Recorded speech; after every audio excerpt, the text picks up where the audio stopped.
So the last foundational piece before we can actually make assessments is standards and learning goals. Now, these are how we identify the standards or the learning goals that we need to assess. So keep in mind, this isn't a process where I'm going to have to do it all at once for the whole entire year. This is something you can do as you go along without a problem.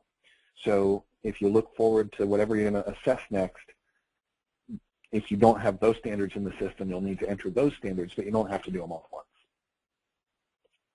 As I mentioned with course codes, we've already pre-populated the database with Florida standards. For those of you out of state, you'll need to enter your own standards for now. We're currently formatting the Common Core standards so that we can import them into the system. We should wrap that up within the next couple of weeks.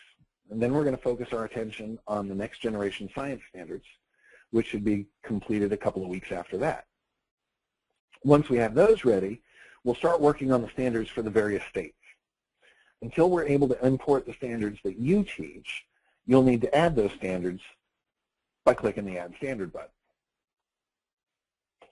When you enter a standard, you'll enter it in a dialog just like this one. And you're going to have to enter the information that's listed here. Now, most of this should be pretty clear from whatever your guiding documentation is. And standards is enough of our vocabulary that I'm thinking I don't need to discuss this in too much detail. Is there anything here that seems unclear or about which you have any questions? Go ahead and let me know if it looks good. Looks good, Matt. Yeah, this looks fine. This looks fine. All right, good deal. Good deal. As an aside, if you have a way to get your hands on your state's standards in a spreadsheet or a database format, that could really accelerate our ability to get those standards into the system. So feel free to contact us later if you'd like to try to locate those, because that would just benefit you if we can get that in more quickly. All right, so now the knowledge, skills, and understandings that are covered by a standard are often involved enough that a single score on that standard might not be very helpful to you.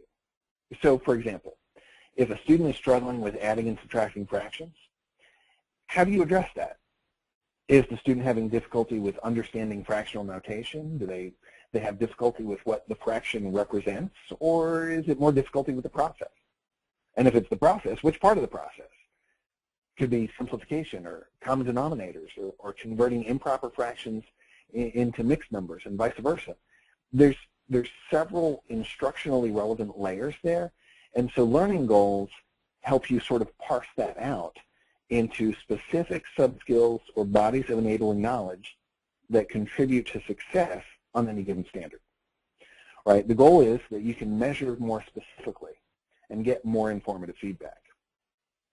This window shows some of the learning goals that I've already entered. Whether I add a new learning goal or edit an existing learning goal, the window that I use is the same. Looks like this one. So when you create a learning goal, you'll need to enter a name for it. And this is where I recommend that you use the standard number followed by some sort of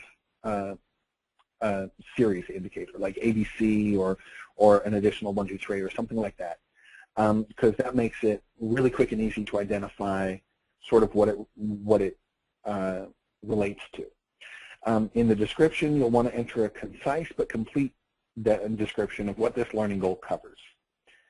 As a nice feature, when you create a new learning goal and select it from the standard benchmark number dropdown, it'll actually populate the full text of, when you select the standard, it'll actually populate the full text of the standard right under that dropdown, so you can make sure that you're matching things up correctly.